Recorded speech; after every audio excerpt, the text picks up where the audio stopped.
Again, good evening and thank you for joining. And as usual, we'll start with the motivation, trying to cultivate good motivation. Before that, we'll try to quiet our mind by watching the breath for a few moments.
Then we can try to reflect, contemplate, and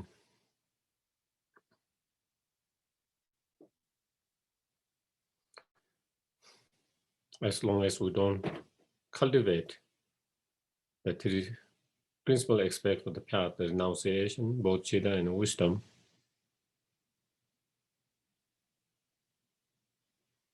we'll continue to be tied up in samsara.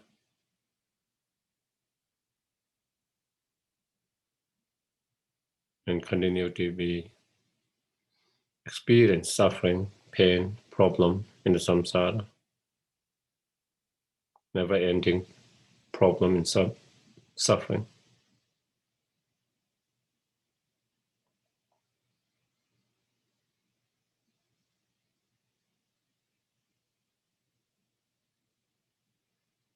So in order to free ourselves and all sentient beings from all the suffering, problem of the samsara,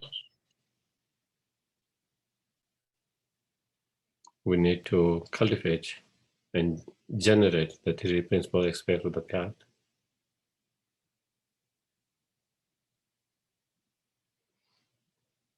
In order to have those path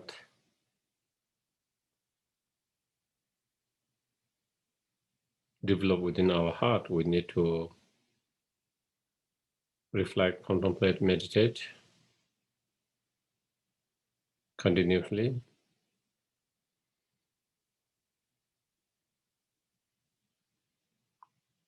And for that, we need to study, learn, and be inspired, be reminded. And that is why we have come here together.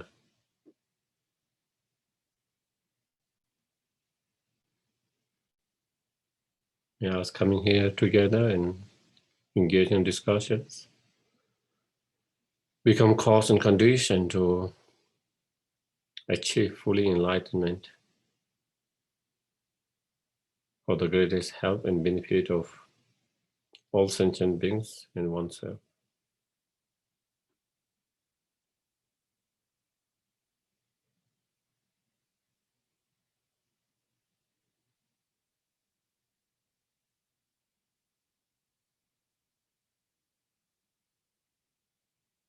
Okay.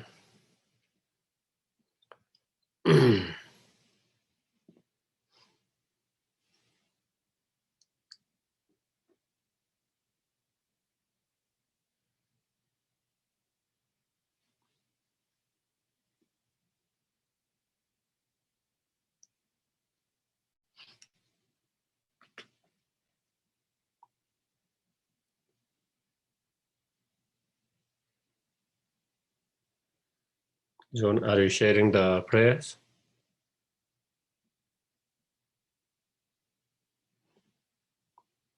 Okay. To the founder, the endowed, transcendent destroyer, the one gone beyond, the four destroyer, the completely perfected, fully awakened being, perfect in knowledge and its good conduct. Sukha, the Lord of the world, supreme guide to human beings to be tamed, teacher of God and human beings, to you, the complete and fully awakened one, the endowed and standard destroyer, the glorious conqueror, the subduer from the Shakya plane. I prostrate, make offering, and go for refuge. To the founder, the endowed and standard destroyer, the one gone beyond, the four destroyer, the completely perfected, fully awakened being, perfect in knowledge and in good conduct. Sukha, the Lord of the world, supreme guide of human beings to be tamed, teacher of God and human beings, to you, the completely and fully awakened one, the endowed and standard destroyer, the glorious conqueror, the subduer from the Shakya clan, I prostrate, make offering, and go for it. To the founder, the endowed and standard destroyer, the one gone beyond, the fourth destroyer, the completely perfect, fully awakened, perfect in knowledge and in good conduct. Subha, the Lord of the world, supreme guide of human beings to be tamed, teacher of God and human beings, to you, the complete and fully awakened one, the endowed and standard destroyer, the glorious conqueror, the subduer from the Shakya clan, I prostrate, make offering, go for refuge. 사시베게 조심에 도당레라레시 니데게 바데 성계신도 미데오와 요근 나마다신 주바쇼이담 구루라나 만달라가니야타야미. I go for refuge until I am enlightened to the Buddha, the Dharma, and the Supreme Assembly. By the merits I create through listening to the Dharma, may I become a Buddha in order to benefit all sentient. Sangye Shodan Sogi Sonam La Janju Badu Dani. Dagi Shosheki Be Sonam Ge, Dola Penje Sangye Dupa. Sangye Shodan Sogi Sonam. Janju Badu Dani. Dagi Shosheki Be Sonam. Dola Penje Sangye Dupa.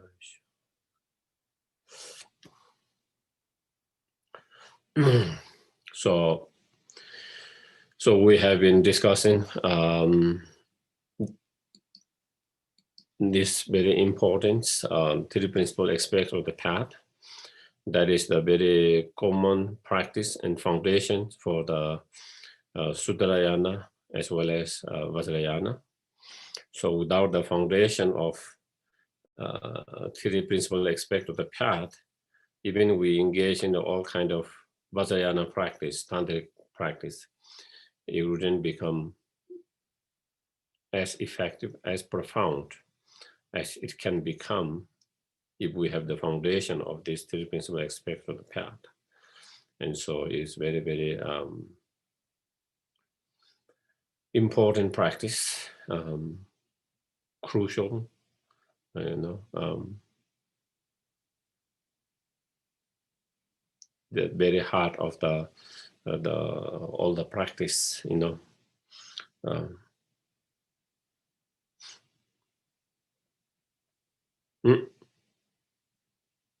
So again, what are the three principal aspects of the path? What are those?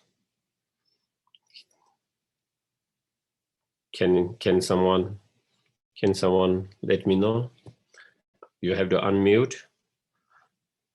I can hear Stella trying to say, but I think you have muted, so you have to unmute. Yes. Renunciation, Mm-hmm. bodhicitta, Uh-huh. and wisdom. Yeah. Thank you. So again, I might ask questions next time. So again, you have to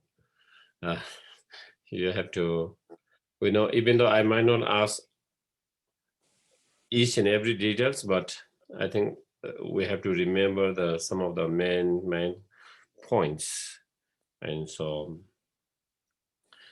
then here Lama Tsongkhapa explain each of those path, three principal path with the three kind of outlines. And first, the reason to cultivate that path here, the reason to cultivate the renunciation, the first one. how to cultivate the renunciations, the second. And the third, here what is it? The definition of having generated the renunciations, or measurement of having generated the renunciations. So basically, how do we know we have generated the renunciations or not? So that is to kind of evaluate ourselves, to scale our, to understand whether we have generated that renunciations path or realization within our mind or not.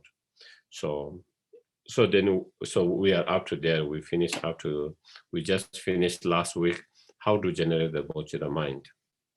So there in verse number 4, they say how to generate, 5, sorry. Definition of having generated renunciations. When having trained in that way. So after training, that way means, as it explained, when how to develop. So by meditating on, precious human rebirth, by meditating on, impermanent in general, and especially death impermanent, by meditating on law of cause and effect, karma, and by meditating on, the nature of the suffering in samsara, no matter where you are born, whether you are born in lower realm or whether you are born in a higher rebirth, no matter where, as long as you are born in a samsara, it is in the nature of suffering. So by meditating all this in that way, as explained before, meditating again and again and again over the time. So when having trained in that way, so training through that meditation that way, then what happens is then, there is no arising, even for a second, of attraction to perfection of cyclic existence, And having meditated and training that way, then, we are able to let go of, any kind of attachment towards any kind of samsaric experience or samsara beings, and so not even having a small attraction or attachment, even for a second, by understanding, by understanding that there is no true essence in samsara and samsaric experience, samsaric pleasure, seeing they are essenceless, meaningless, by seeing, even you are born in the human realms or God realms where you have all the prosperity, even when you have now all the samsaric prosperity, not being attached, not being attracted to any of that, even for a second, because you see all of them, because you understand and see all of them essenceless, meaningless. You see all of them still, in the nature of samsara. And so for having seen that, then, and so you have no more attachment to the perfection or prosperity of samsara anymore. No more attachment, attraction to, wealth, no more attractions,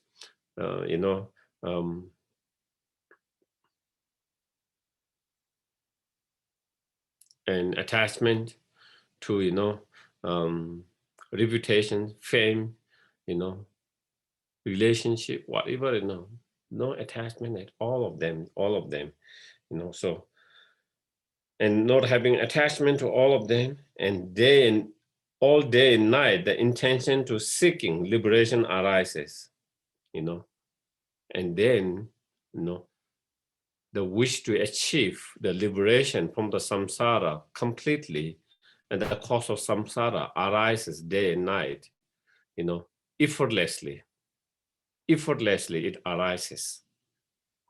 at the moment, you know, sometimes we know we have once a while, you know, once a while we have very small renunciation, you know. Oh, we feel this samsara is painful, you know, we feel like you want to get out of this samsara once a while, but it doesn't last much, you know. When we are dealing with some of the difficulty in our life, sometimes we might feel that way, isn't it? Life become very difficult sometimes. Life becomes difficult because sometimes there are a lot of challenges that arises. In that one moment, sometimes we feel like, you know, samsara is unbearable, samsara is miserable, and you have these intentions to free yourself from that samsara and achieve liberations. But you know, that might last for a few seconds, few minutes, maybe few hours. If that lasts for a few days, that is wonderful, you know. But after that, then again, we get kind of distracted and kind of consumed by samsaric, you know, perfections or pleasure or samsaric prosperities and happiness. And then again, we are totally kind of caught in samsara again. So here, through that kind of training meditations, then, you know, not only you are not attached to all this samsaric perfection, enjoyment, samsaric prosperity, but you have this, the wish, the desire to achieve the liberation day and night. Not just one moment, the day and night, all the time. And effortlessly, sometimes because when we meditate and when we put effort, we might generate that kind of feeling. But when we are not meditating and when we are not really making an effort, it doesn't come. So here, what means is whether you meditate or not, you don't have to put effort, but coming spontaneously, coming, you know, effortlessly. When that happens, then that is when, then the thought of renunciation has been generated. Then that is when you have generated, or the persons have generated the renunciation, the pure renunciations. That's, you know, when you have that thought day and night effortlessly, without the wish to achieve liberation, without any attachment to samsaric pleasure, perfections, samsaric effort, prosperity, then that is, you know, that is when you know that you have developed or cultivated or generated renunciations. So you don't have to go and ask your teachers or someone else whether I have generated renunciation or not. It's clear here. You just check, and then we check ourselves, our mind, and we can find out whether we have been able to generate that the renunciation or not. So it is explaining, you know, for example, you know,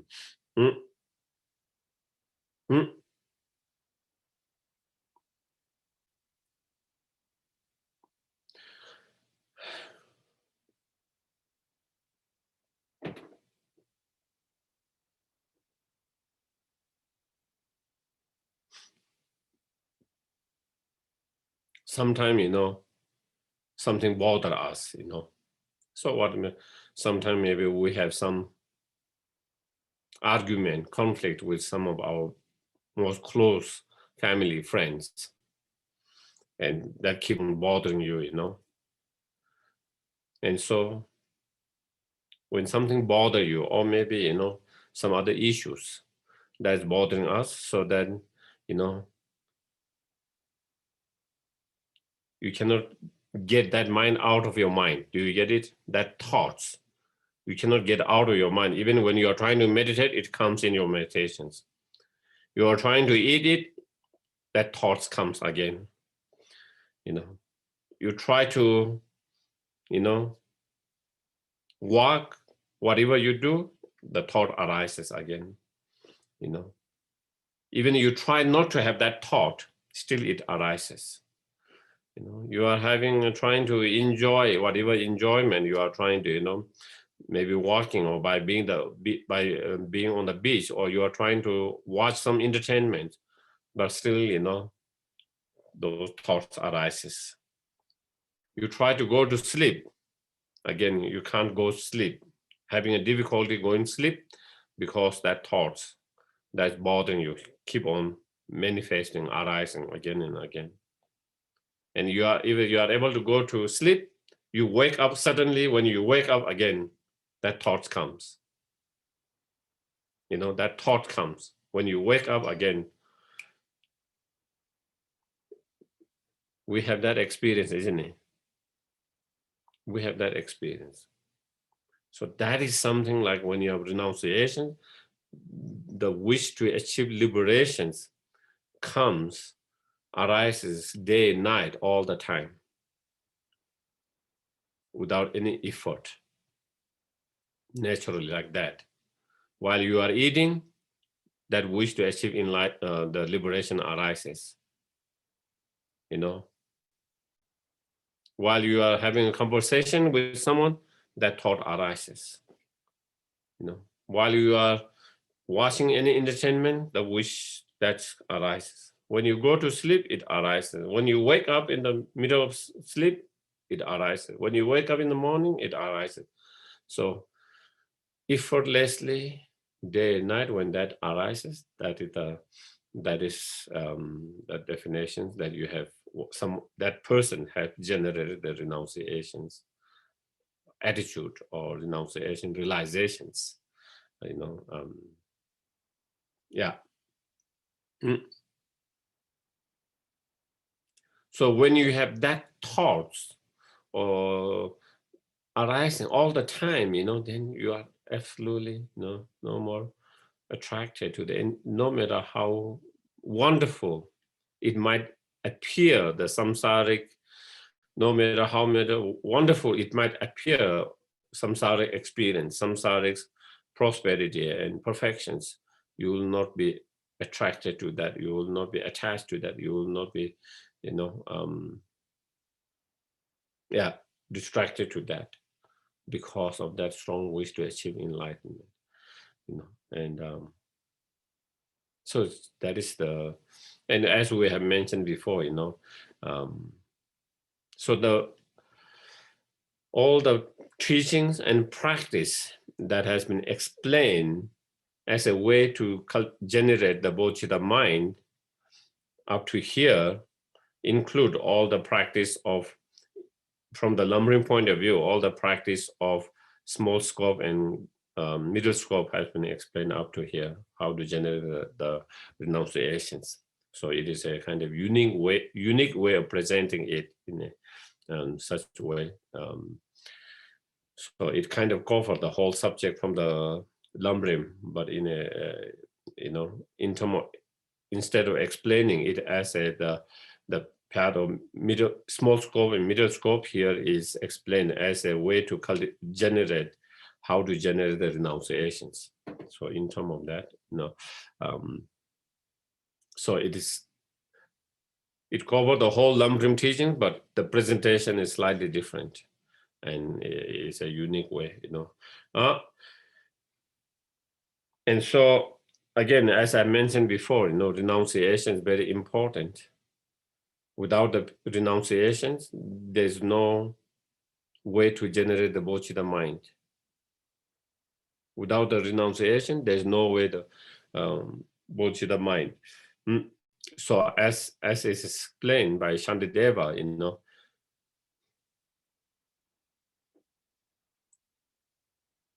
if you don't have feeling of wanting to free yourself from all these three types of sufferings, if you don't have any kind of the wish to free yourself from all these three kinds of suffering, how can you have the compassion to others wanting to free them from these three types of sufferings? It's not possible. So as Shantideva said, you know, if you don't have that, even in your dream, to free yourself from the your own suffering of three types of suffering, how can you have compassion when you think about other suffering in those three kind of sufferings we already kind of mentioned before, you know? And so therefore renunciation must to cultivate the bodhicitta mind. You know, sometimes a lot of people doesn't understand that. They think we can develop bodhicitta without renunciations. That is totally mistaken. If you are trying to generate true realization of bodhicitta mind, then one need to have renunciation. Also, that is why how it is presented. First renunciation and then bodhicitta mind, here. And so that is very important,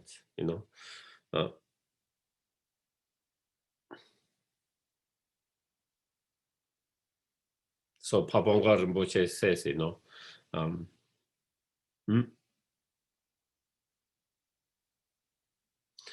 our cases, the attachments and other delusions arises, not only it arises, but it increases. And it's a sign that we have not developed renunciations. If we have developed renunciations, then all the delusions, such as attachments, will start to become less and less. It will start to become, those delusions, such as attachment, will start to disintegrate or decay or become weaker and weaker and less. But not having that, instead is increasing. It's a sign that we have not developed renunciations. And so, as I already mentioned before, when we think of the three types of suffering on ourselves, within ourselves, then we develop renunciation. And we meditate that on towards others, then that give rise to the great bodhicitta. The great compassions. And that great compassions induce the bodhicitta mind. Without the great compassion, then there is no bodhicitta mind. And so, in order to have bodhicitta, we need to have great compassion. In order to have great compassions, then we need to feel unbearable of others' sufferings.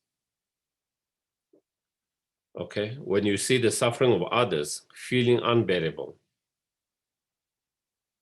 For example, if you have the only child, precious child, when you see the pain and suffering of your child, it will make you very unbearable because it feels like your own pain, or maybe sometimes even more unbearable than your own pain. To see the suffering of your child, sometimes even more unbearable than your own sufferings. So in order to feel that unbearable in that suffering into others, first you need to feel that unbearable when you think on yourself, when you have that suffering.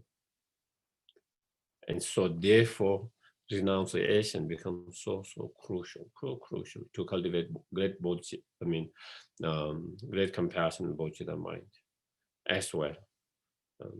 And of course, again, as it said,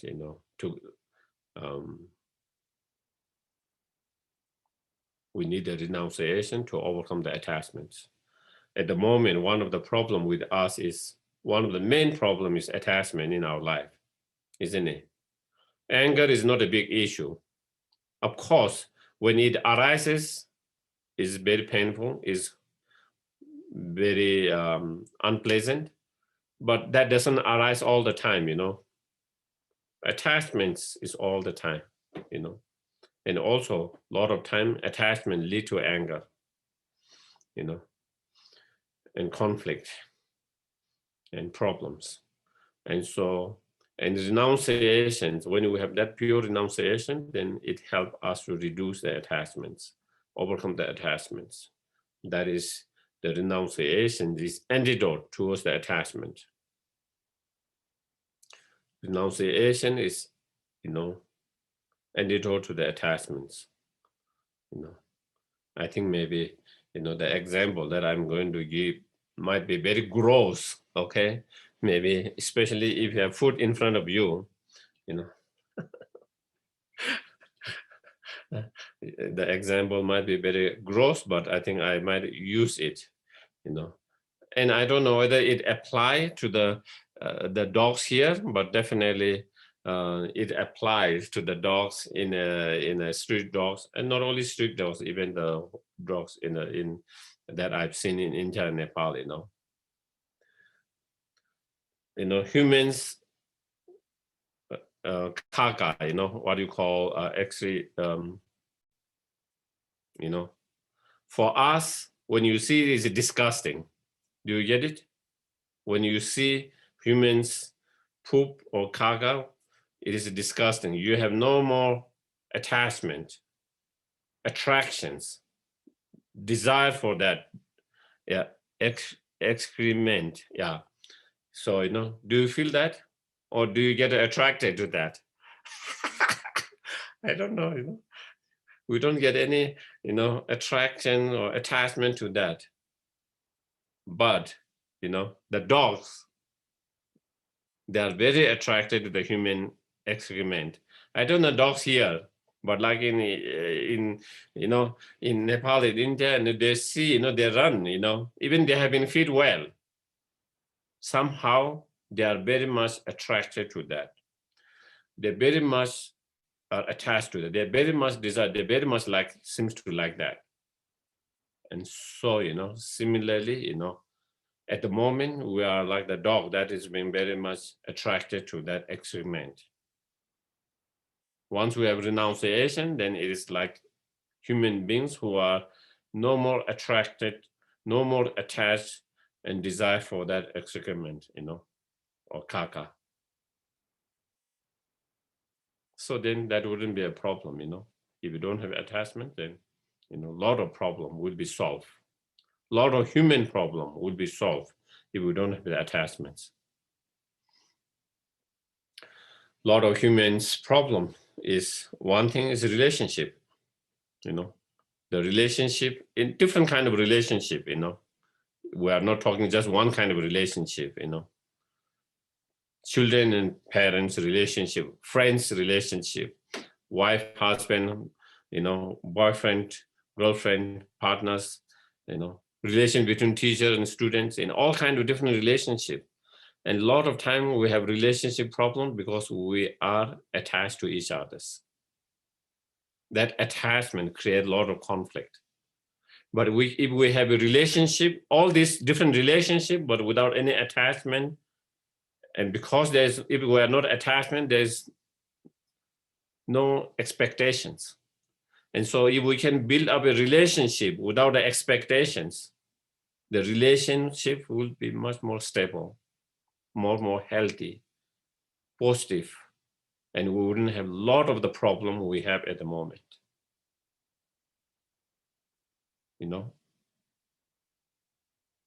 would have healthy relationship, unlike the unhealthy relationship at the moment, because all those different relationships we have is very much driven by a lot of attachment.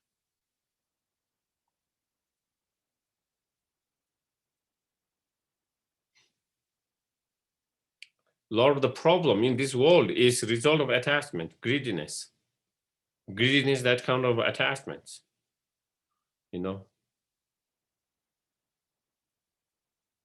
on individual level, on a global level, it's a result of attachment. A lot of the problem, So imagine if we can cultivate the renunciations and then thereby reduce that attachment, that will how much it will make huge difference in our life. Less problems, definitely less problem, less pain, less sufferings.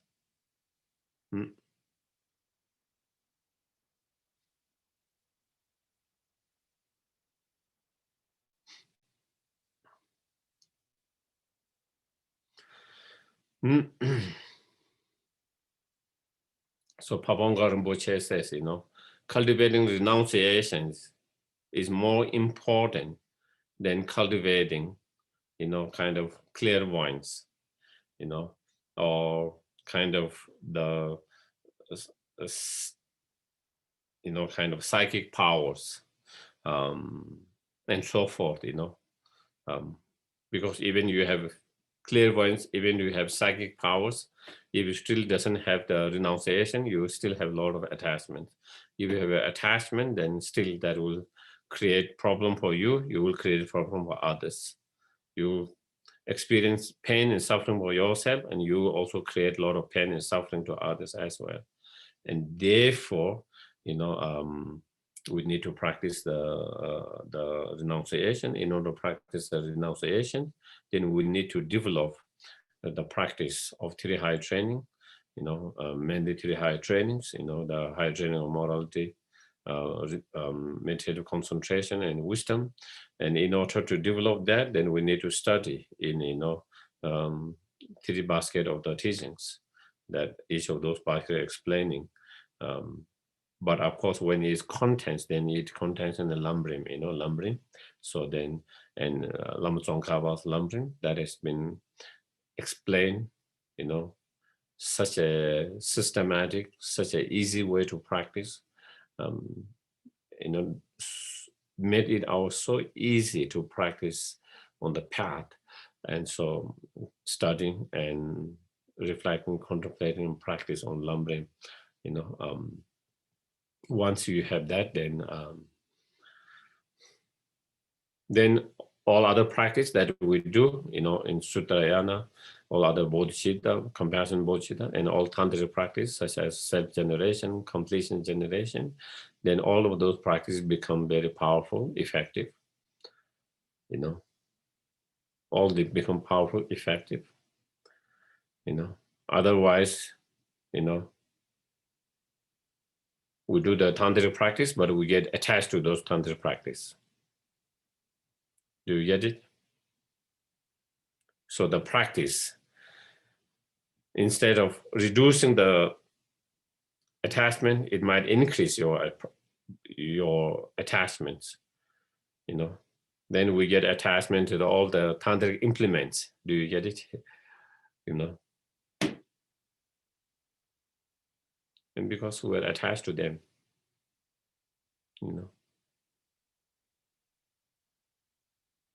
maybe what I need, maybe one image of the deity for my practice, visualization, whether it's Thangka evening,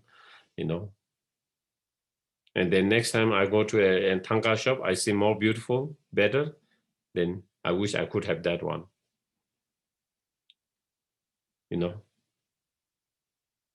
Or you have already some implement, maybe you need the bell for your practice, and you already have one, but then in next you go to another shop, or someone has more beautiful, more better bell, and you wish I could have that bell, similar. Isn't it? Attachments arises in that because we haven't overcome the attachments, because we haven't had the renunciations. So we're still attached to those things. So, for your tantric practice, you need some support through those implements.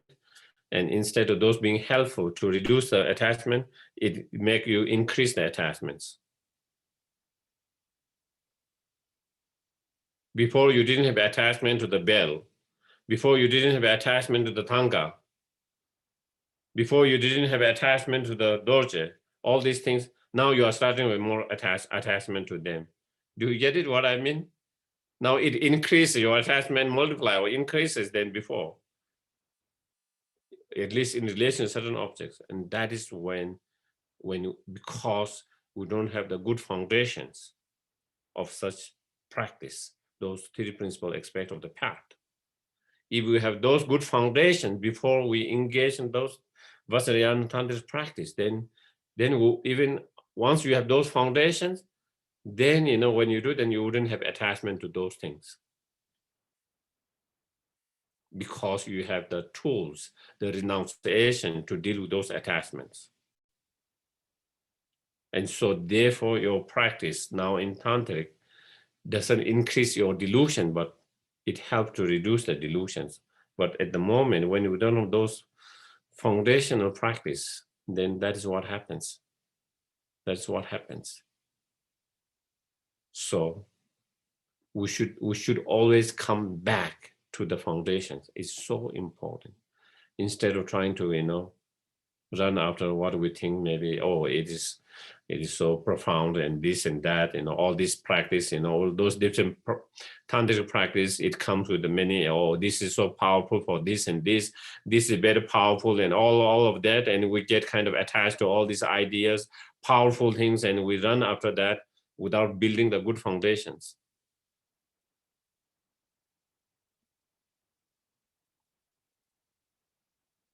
Without the good foundations, and then it doesn't help so much, you know. So I think it's important to understand that, you know.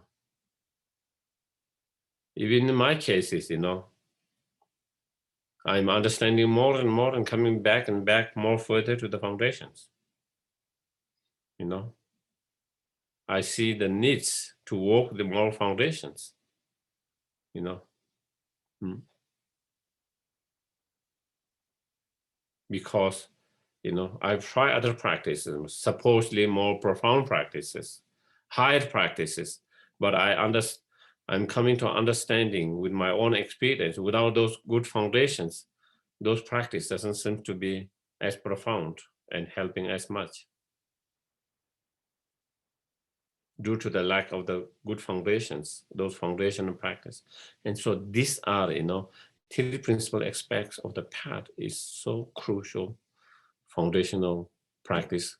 So we shouldn't be thinking, you know, I've heard those lumbering and three principal aspect path many times. You know, I wanted to hear something new, you know, about Kala Chakra, you know, about wheel of life, you know, about completion stages, you know, or I want to hear something new. I want to hear something more profound. Sometimes our mind can become like that. Oh, I've heard so much of this. I've studied so much of it. Well, you know, until we have the realizations. If you have the realization, then, you know, definitely we can move it. You have the foundation of that realization and then move. But if we haven't had the realization, we need to work with that until we have the realization. That means we continue to meditate. We need to continue to reflect, contemplate, meditate. We continue to study. So, you know, in practice. So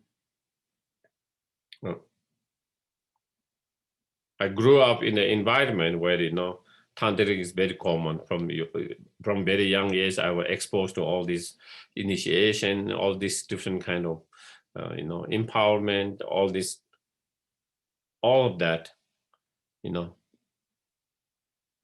But I've come to realize later, as I study and learn more of that, I've come to realize the importance of all the foundation. Without all this foundation, all this mean nothing. And so therefore, the focus is the foundation, you know.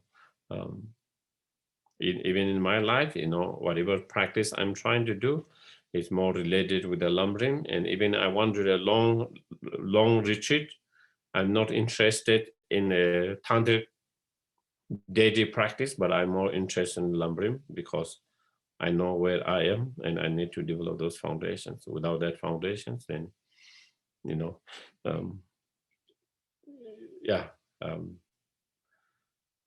it doesn't lead you anywhere except then have this, you know, oh, I've received these teachings, I've received this empowerment, so you can have all this, like, you know, tick all your bucket list, you know, I've done this, I've done that, I've received that. That's all you have to show. And you can brag about it. You can, you know, oh, I've received all of this. Oh, I have met all this great Lama, or this Lama, this Lama, this Lama. You have all list of that, but nothing really changed in your mind. Nothing really changed in your mind. And it is important to change your mind. That's all Dharma is about. Not to have all the list of how many great teachers you have met. It's not about list of how much different initiation, empowerment you have received.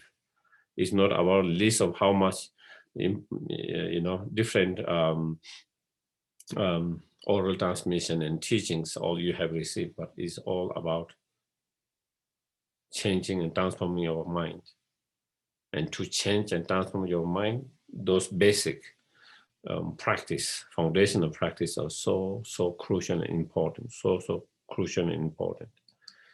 And yeah, So that is again, I think I wanted to kind of remind. So then with that, we finish the first principal aspects of the path, the renunciation. And now we come to the second, the bodhicitta mind. And within bodhicitta mind, again, it has three kind of same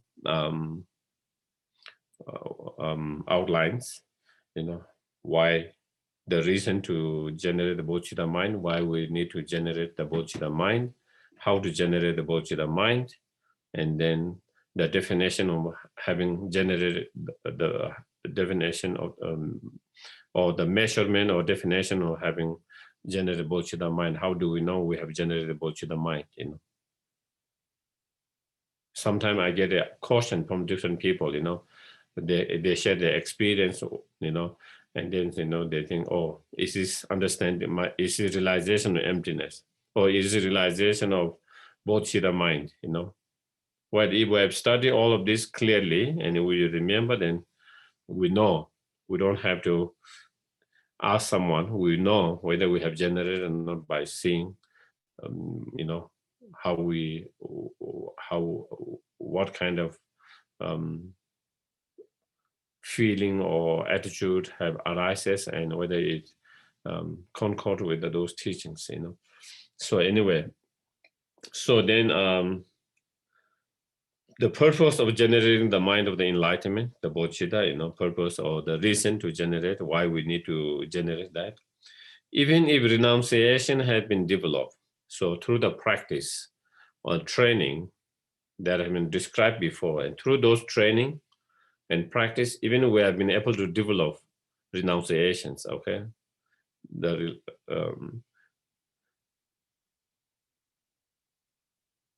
Yeah, maybe I will come. Develop. If it is not possessed by the mind of enlightenment, so that renunciation is not supported by the mind of enlightenment of bodhicitta, it does not become a cause of perfect bliss of unsurprised enlightenment.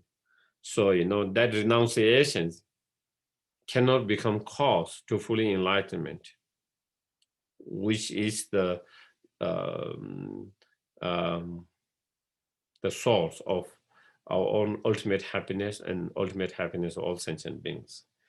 So it can become a cause to individual liberation, but it cannot become cause to fully enlightenment, the ultimate happiness of enlightenment.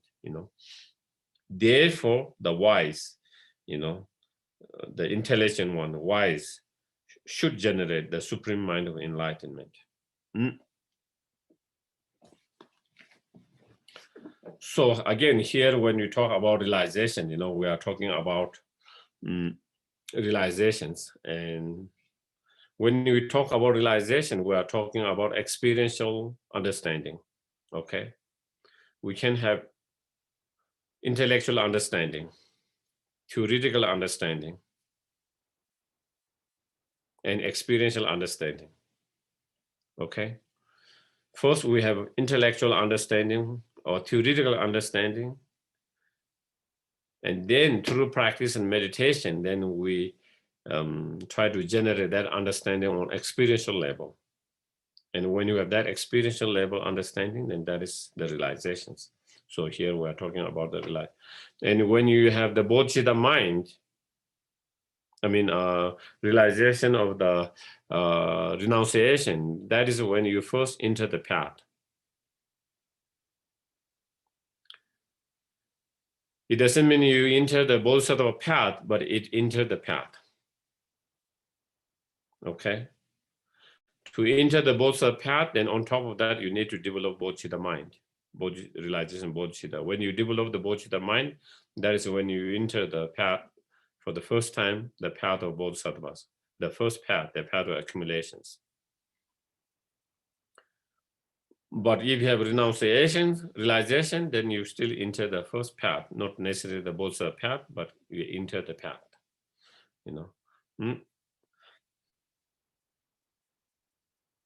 So,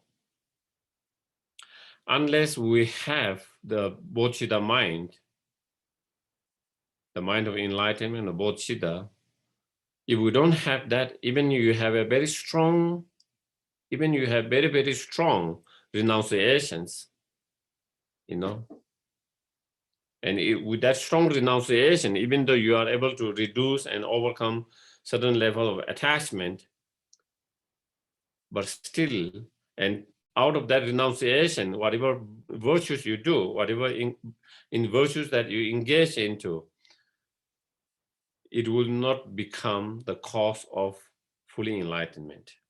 It can become cause of arhat or individual liberation or nirvana. It can become cause to liberate from the samsara individually, but it will not become cause for fully enlightenment. Okay, so if we want to achieve fully enlightenment, not just an individual self-liberations, but if we want to achieve fully enlightenment for the benefit of all sentient beings, then is a must to develop the bodhicitta mind. Once you have bodhicitta mind, and out of that bodhicitta mind, whatever virtues you engage into, then all of them become cause of fully enlightenment. Out of that bodhicitta mind, you make offering, that become cause of fully enlightenment. Out of that bodhicitta mind, you say some prayers, that become cause of enlightenment. Out of bodhicitta, you do some mantra, some meditations, frustrations, whatever practice you do, all of them become the cause to fully enlightenment. Until then, even you have great renunciations, it doesn't become cause to fully enlightenment. You know, even the arhat have the great renunciations of realizations, but due to not having bodhicitta mind, that's why they are unable to achieve fully enlightenment. Why the arhats are unable to achieve fully enlightened state, even though they have pure renunciation, even though they have wisdom directly realizing emptiness, even though they have no more delusions, but still they have not been able to achieve fully enlightenment because they don't have the bodhicitta. What is missing is the bodhicitta mind. You know, so therefore that is why in order to achieve fully enlightenment, we need all three, you know, principal aspects. We need to develop renunciation, bodhicitta, and wisdom realizing emptiness, but especially the bodhicitta mind. It is the bodhicitta mind that distinguish arhat and bodhisattvas. You know, in terms of the wisdom, they both have same wisdom. Okay, bodhisattvas also have wisdom realizing emptiness. The arhat also have the wisdom realizing emptiness. They both have renunciations. So what is the difference that distinguish the bodhisattvas or Mahayana practice and non-bodhisattvas such as arhat is that bodhicitta mind, you know, that is the bodhicitta mind, that distinguish, you know.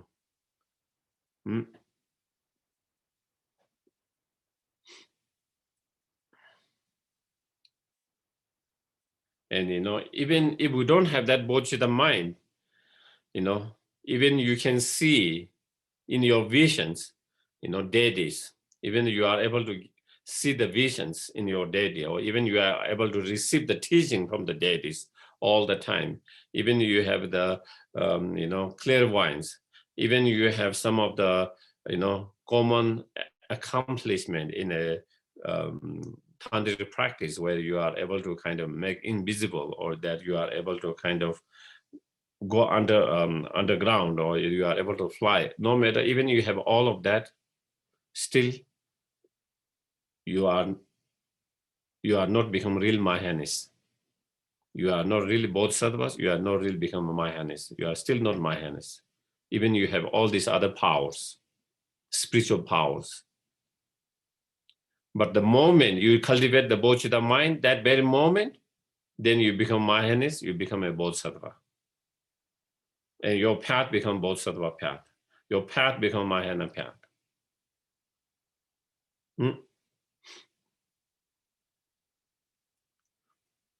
So therefore, it says why it does not become cause of perfect bliss or unsurprisable enlightenment, And this what you call the perfect bliss of unsurprisable enlightenment, which is free from, which is free from not only the samsara, but which is also free from the extreme of individual peace or liberations, and the ultimate happiness of for once and all. It will be not cause of that, it will not be,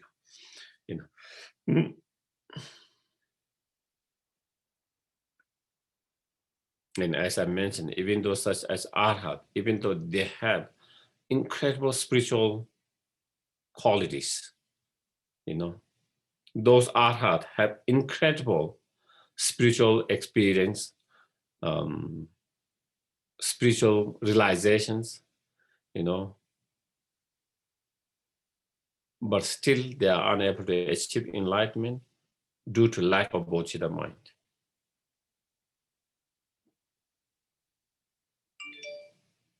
As I mentioned, they have clairvoyance, some of them are clairvoyance, they have many, unshakable meditative concentrations, and,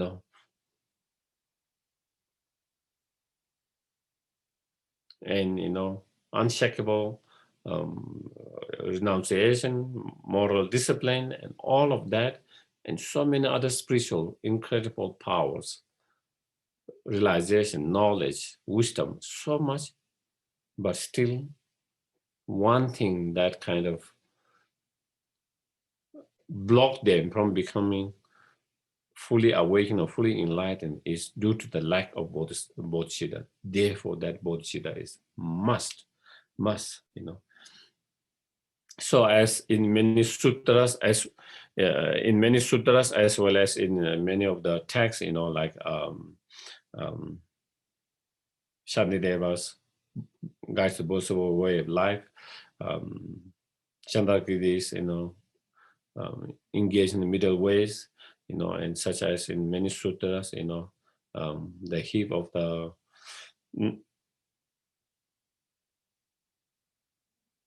sublime, precious sublimes or precious, all of that they explain, once you achieve the bodhicitta mind, then you become bodhisattvas. Once you become the bodhisattvas, then you become the object of homage by the all sentient beings. You become the protector of all sentient beings. You become the object of respect, the object of homage, object of offerings of all sentient beings. And then once you become that, once you have bodhicitta mind, then you become the spiritual child of all the Buddhas. You become the spiritual child of all the Buddhas. And you become the spiritual friends of all the Bodhisattvas.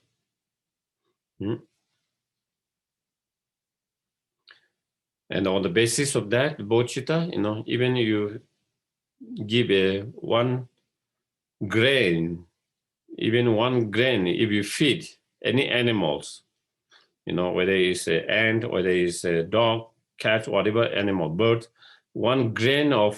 just one grain, if you feed that become the practice of bodhisattvas, that become the practice of perfection, generosity, that become cause of enlightenment, that create unimaginable merit, and in one of the sutras, it says, the Buddha said, if we were to talk about the benefit of the Bodhicitta mind, and if it has the kind of size, then even the whole space will be too small. Such is the incredible benefit of the bodhicitta mind.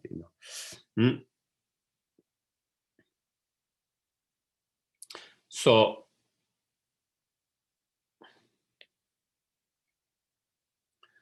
and also it says, if you want to achieve enlightenment in one lifetime, you need the bodhicitta. Without that, there's no way. In order to achieve enlightenment quickly, what you need is bodhicitta mind. So one time, Atisha, the great Atisha, the great master Atisha, he asked, what is the key? What is the main and key to achieve enlightenment quickly? And his deity, the Tara, and manifestation of Tara, explain, if you want to achieve enlightenment quickly, you must cultivate and generate bodhicitta mind. After he received that advice and instruction, that is when then he was in search of a teacher who can give him teachings and transmissions and through experience on that. And that is when he went to Indonesia by boat for 12 months or 13 months, putting, in those times. And then he studied under that teachers, Lama Selingpa, for 12 years, study, practice. And through that is how he's developed bodhicitta mind. Even before that, he was well-known great tantric master. He have received so many empowerment. He have done so much retreat. He had many students as well. So he was very well versed in all tantric teachings and practice. He has even visions of the deities. He had the visions of the deities very frequently, many deities. But at that point, he didn't have the bodhicitta mind. At that point, he didn't have the bodhicitta mind. And when he asked, what is the quick way to achieve enlightenment? And that was the answer he got. And he reflected, contemplated, and that's the case. And that is where he dedicated his life to develop bodhicitta mind, the rest of his life. So he was training bodhicitta all the time. Like it used to say, like whenever he meet anyone, he didn't, normally we ask, how are you? That is our first kind of, how do you feel? How are you? Hello, or in Tibetan, Tashidele, in Indian and Nepali, Namaste, that is how you greet. Every country has a different way of greeting it. And Lama Atisha's greeting, anyone when you see, is that, have you had a good heart? That is how he will greet. Have you had a good heart? That was his greeting.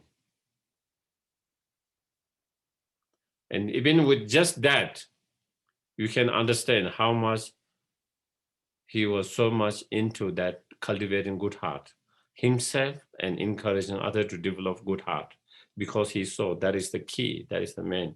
And of course, there can be many different levels of good heart, but the ultimate highest level of good heart is the bodhicitta mind.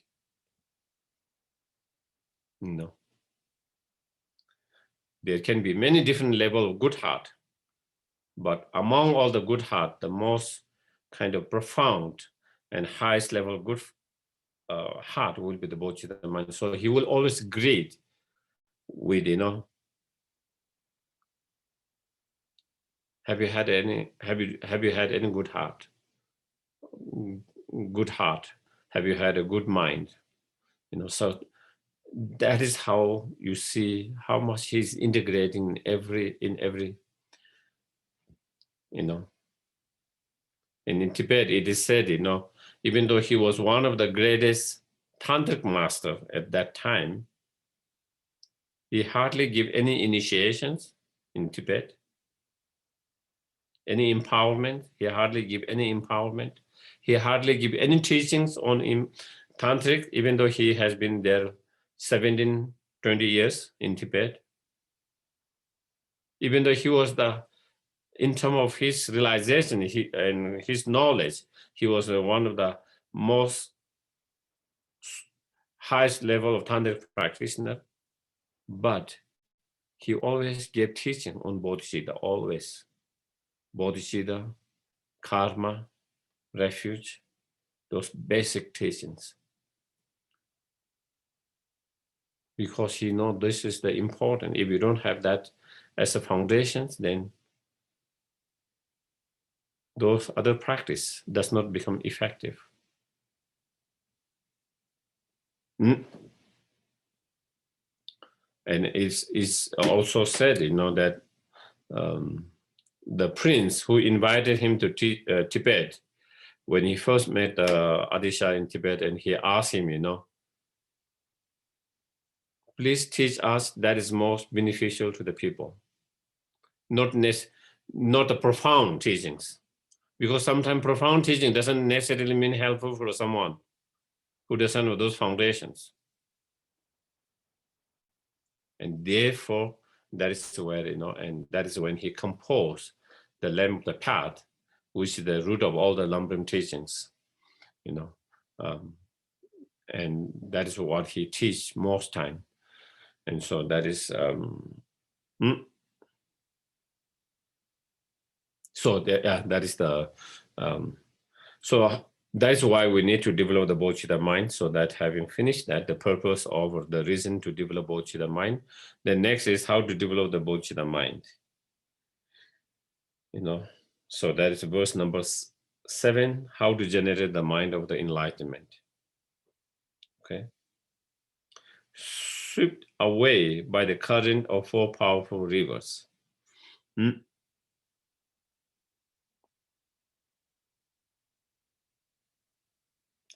Tied by the tight bonds of the karma, so hard to undo, caught in the iron net of self-grasping, completely involved by the total darkness of ignorance. So when we try to generate bodhicitta mind, then we try to contemplate on the suffering of others, unbearable sufferings. So when you feel unbearable suffering of other sentient beings, then you feel compassion for them, wanting to free them from that pain, that suffering. And then with that understanding, then you develop the wish to achieve full enlightenment. So when you think of that, so here Lama Tsongkhapa give one example, how to think that, how to feel unbearable pain and suffering of others. So all sentient beings here, swept away by the current of 4 powerful rivers. So he used that, like you have no control, someone being swept away by the very strong current river, So like that, all sentient beings are swept away by the current of very powerful rivers. So those 4 powerful rivers, in terms of cause, in terms of result. In terms of cause, then result is like the river of samsaric birth, the powerful current river of samsaric birth, current powerful river of sickness, current powerful river of aging, and current powerful river of the death. So, those 4 powerful rivers, because all sentient beings, especially the human beings, and that, we are always experiencing those 4 sufferings, the sickness, aging, and death, again, samsara rebirth, again, sick, aging, death, and endlessly like that. in terms of the cause, the four rivers are the, the river of the attachment, the river of the wrong views, the river of the, samsaric existence, and the river of the ignorance. So those, in terms of internal four rivers, because we are constantly carried away or swept away by attachment, constantly swept away and carried away by the samsaric existence, because we are constantly swept away and carried away by the ignorance. We are constantly swept away and carried away, by the wrong views. So, so therefore, in terms of the internal or the cause, those four rivers, in terms of external or result, then, birth, aging, sickness, and death. So those are the swept away by the current of four powerful rivers. So we think that, we meditate that how all sentient beings are being carried away, swept away without there any power by those current of the rivers. If they are being carried away, that powerful current water, but if they are not tied, they can swim and then maybe they might be able to get out at the shore and they might be able to save themselves, isn't it? Even you are being kind of swept away, carried away a very powerful river, but if your hands are not tied, you might be able to swim, and then you might be able to save yourself. But here it says, those sentient beings cannot are unable to protect or save themselves from those being carried away, swept away that current, because their hands and legs are being tied, and they are tied by the bonds of karma, So, and so hard to do, So if someone has been tied by a, very fragile rope, again, they can kind of break it. Even they have been tied, they can break it, and they can be able to free themselves and swim themselves to safe place. But then, as it says, so hard to undo. It's like you have been tied by the iron, some kind of iron rope, metal rope, which is very difficult to undo. And so karma is like that, karma is not easy to undo.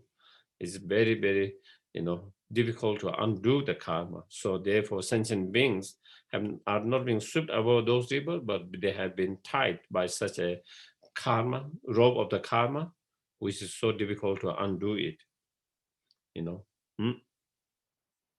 And caught in the iron net of self grasping, Even you are tied, even you have been tied, but if you are free,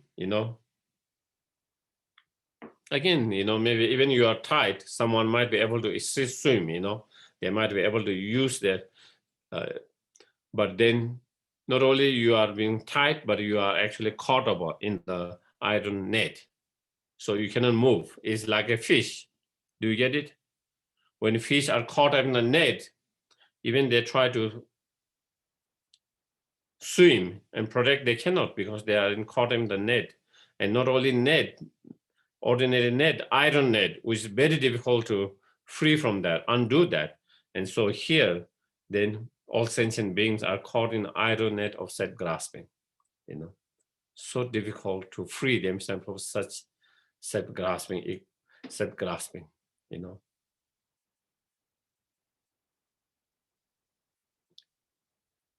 Where is that?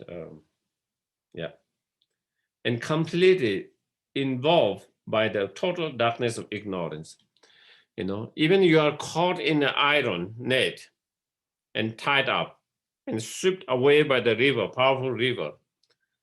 But it is in the daytime, if it is light, daytime, you might shout and you might be able to get some help from someone.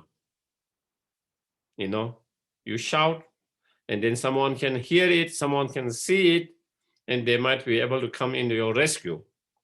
But it is totally darkness of the ignorance, because it's totally darkness. Therefore, so even you shout it, no one can see it, because no one see it, even so therefore they cannot save you. And so similarly like that, so we are totally involved, sentient beings are totally completely enveloped by the total darkness of ignorance. So when you think that, then you can think, then we can feel the pain and suffering of others, how difficult it is for the sentient beings to free them from all this pain and sufferings. Once you really feel, how difficult is it to free also sentient beings from all this the suffering, and how difficult it is to free themselves by themselves, how difficult it is to free themselves from all this suffering and cause of suffering. Then you feel really compassion. You feel that you need to do something, because they cannot take care of themselves. They are unable to take care of themselves. They are unable to free of, they are so much suffering, but they are unable to free themselves. They are unable to take care of themselves. They are unable to free themselves. So isn't that how we feel when you see whether it's human beings or whether it's animals in a situation where they cannot, are unable to take care of themselves, unable to save themselves? In that situation, you feel more compassion. You feel like you need to do something.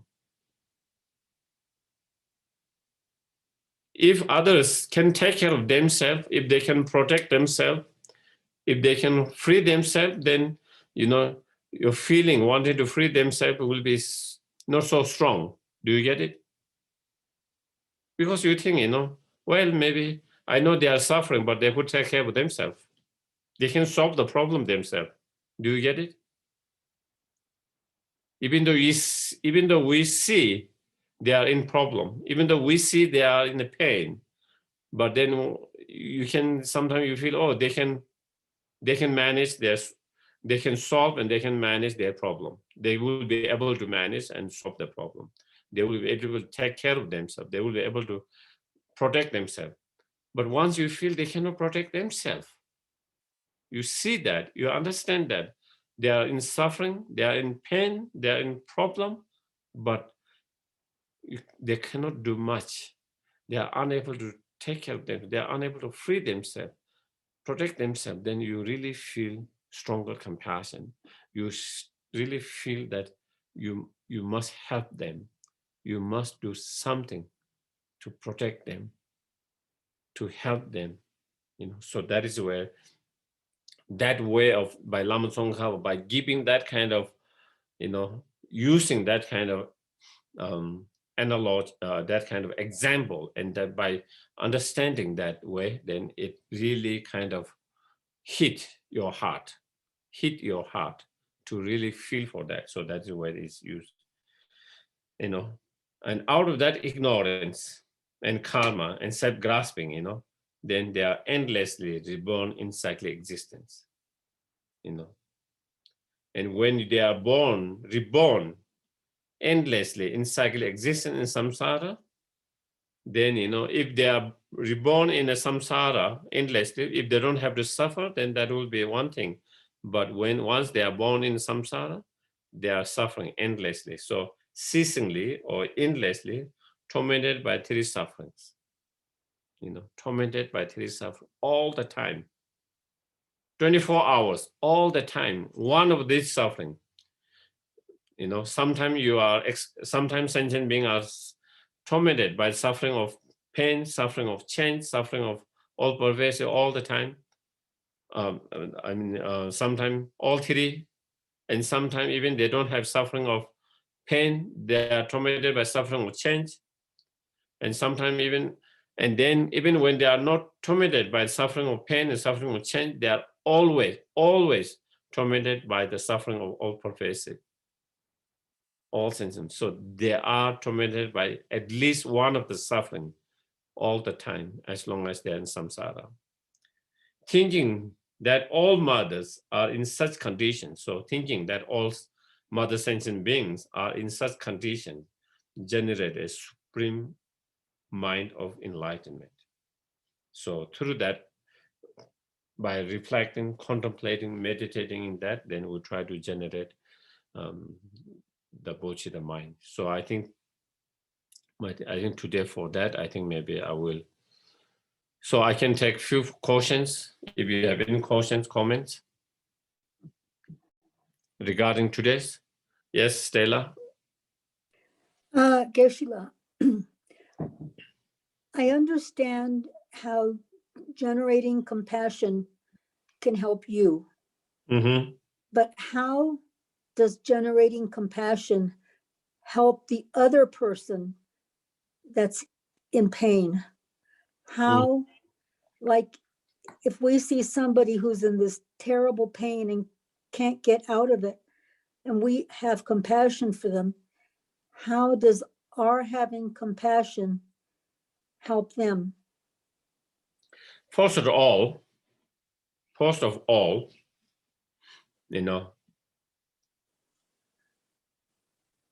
when you have compassion, feeling for someone who is in pain, if there is a way that you can help you will try to do that.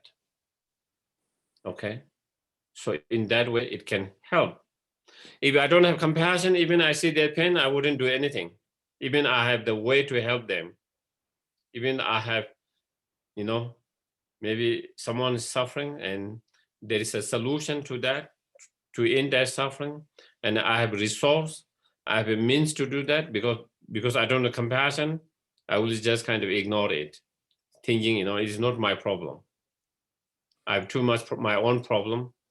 So, but if you have true compassion, you will do something.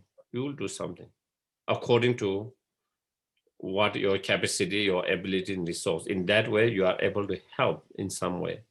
But there could be certain situations where you can't do much. There could be certain situation, there's nothing much you can do about it. But if you have compassion, then maybe out of that compassion, even you cannot do anything physically, externally, but you can dedicate your merit virtues to solve their problems, to reduce their pain, suffering. So that way you dedicate your virtues, you make a prayers and pray for them. In that way, you are contributing towards some of their karma, and through that it changed their karma, and through that a certain situation could change in them. So that is one way that we can, compassion help in that way. Even you cannot help sometimes externally, but sometimes we can help with that kind of dedication and prayer and that, and through that we can maybe contribute a little bit in changing of their karma, and that. And then another way, even though it might not be helping them immediately, but in long term, because of your compassion, you achieve enlightenment quickly. The more quicker you achieve enlightenment, the more you are able to help them. So indirectly, we are gathering all the conditions to help them quickly in the futures. So again, the very purpose of achieving enlightenment is to help and benefit other sentient beings. And so therefore, the bodhicitta compassion, bodhicitta mind you receive, each time you actualize, you create more merit, you get closer and closer to enlightenment. And that means you have in situation to be able to help others quickly, more quickly. And so in that way, it helps in that way. So I think there you can see how it can help on many different levels in that way. Thank you, Geshe-la. Yeah. Yes. Any other ones? Any other ones has any questions, comments?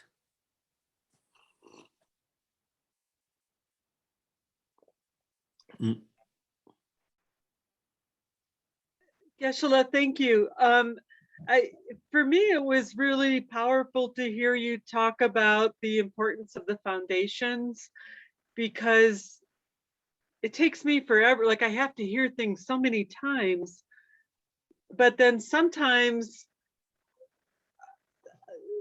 I think I'm going too slow, and I know I have to go at my own pace, and so it was just really important for me to hear to hear you talk about the importance of foundation again, because like I was making soup to take to work this morning and cutting an onion and thinking like how important it is to have that foundation to know how to cut an onion efficiently and correctly.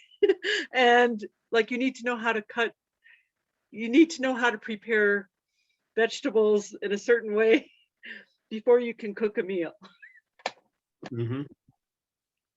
Yeah, definitely. I think, yeah.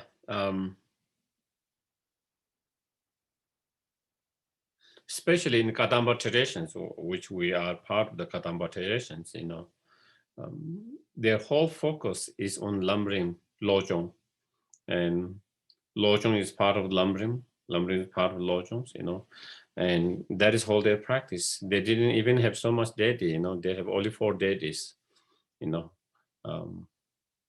and even those deities, they practice very quietly, you know. Most of those great Kadamba masters, nobody knew they were a tantric practitioner until they die. When they die, then they saw some implement of the, you know, bell or something that indicate that they have been practicing some Vajrayana practice, but it was, you know, and so such is that. Nowadays, Vajrayana practice all kind of show up, you know, we have all kind of, you know, in public, we do all this kind of practice, you know, which it is kind of show up, you know, with all this kind of extensive, you know, all kind of very, you know, customs when you do the initiation rituals, you know, very powerful kind of, you know, all kind of the, sometimes it's just become like a show, you know, it's just become like a, to show up and impress others, you know, but true, those Kadamba masters, you know, their focus was those foundations, you know, the Lamrim, the Lojongs, that has been their focus of practice. And some of them did some Vajrayana practice, but that was not their focus, you know. And actually in, like, for example, in Sera, you know, in the because, you know, Sera, Devon, Ganden, they all are following the Kadamba traditional. In the past, in the Tibet, you know, you are not able to, in the monastery, you know, someone cannot make the bell and Damaru and all these things, you know. If you want to practice, you have to be practiced quietly by yourself. You know, those are, you know, they don't even have a kind of rituals, you know. It has changed a little bit now, you know, but, you know, the focus is study and practice those foundation, Lamrim, and all of that. So, yeah. Any others?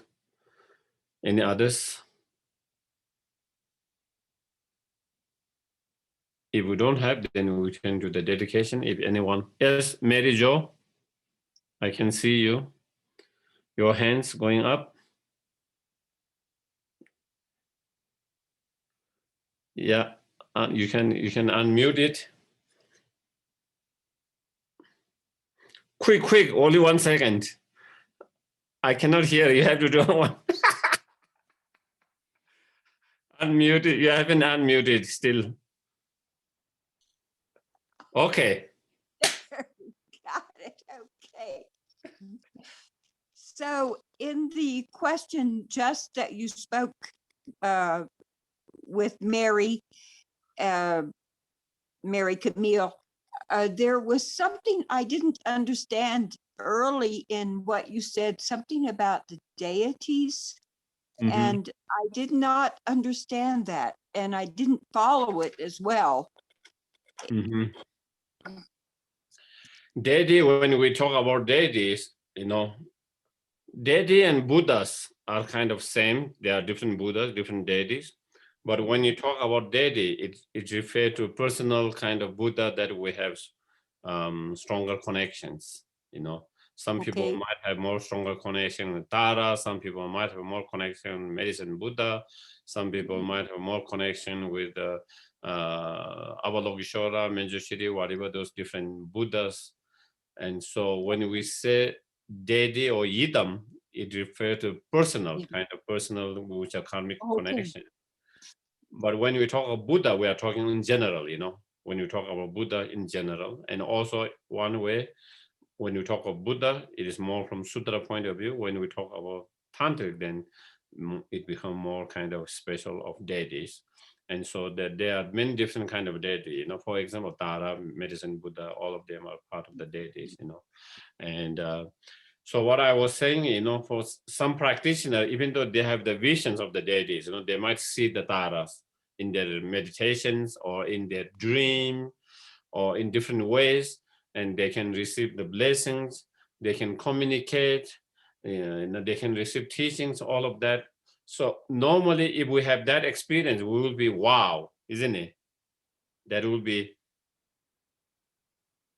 the top, I wish I could have that access to Tara or medicine Buddha, direct access, where I can ask question, I can receive.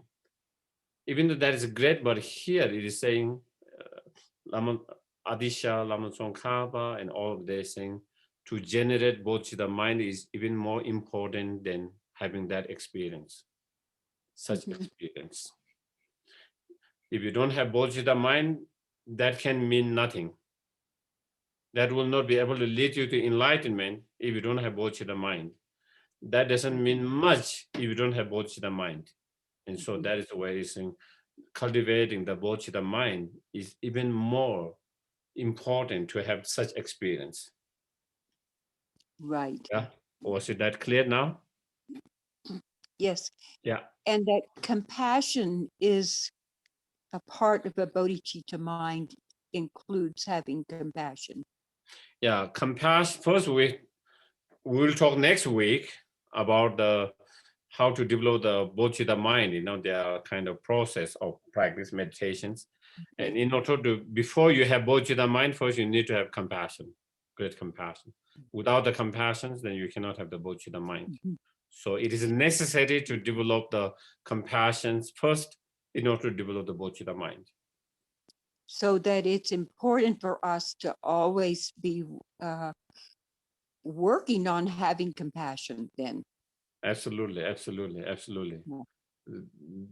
The more we are able to develop the compassion, the more easier it is us to develop Bodhicitta mind. The stronger compassion, the stronger Bodhicitta we can develop. Thank you. Thank Yes, you very no. much. Okay, so we can do the dedications. Yeah.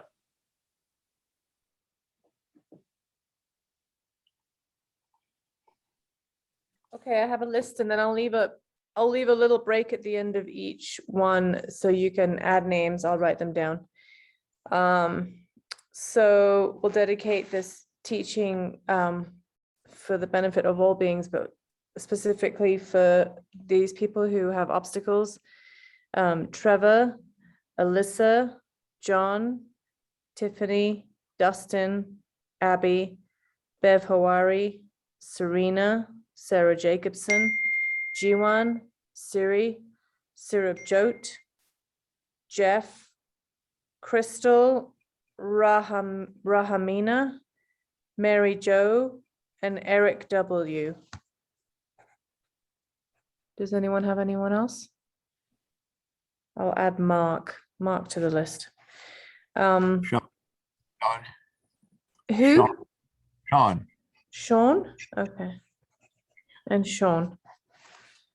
And those dealing with illness, Maggie, Michael, Christy, Dada, Rudabe, Raymond, Mia, Anna, Dutch, Claire, Andrew, Baby Omar, Nora, Jay, Andy Gold, Jim Ter, Ali, Matthew's friend from middle school, and Christy, I wrote twice. Does anyone have anyone else? Is Cranberry the cat? Oh, Cranberry. And Okay. Ryder. Ryder. R-Y-D-E-R. Oh, that is the right. Hold on a second. Somebody's little, oh, look, look, somebody else is getting in the act here. Sorry. Okay, and those who have recently died: Dharma the beloved dog, Ken Hawari, man who jumped off the bridge recently, Spider, Don Braswell, and Colin Powell.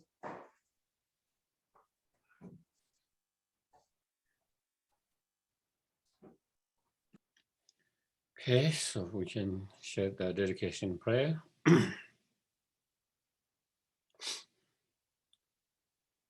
Gyawadi nyodo da lama sangye tu gyone dowa ji gyama lepa te sala gwe.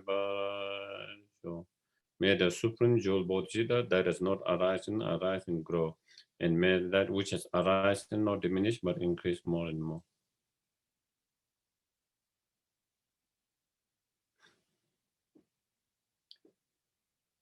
Jigden kamde pende malu ba kangle chungwe sambe yishe no karin sungme tenzin jaso la sowa deso tuje lundu sho.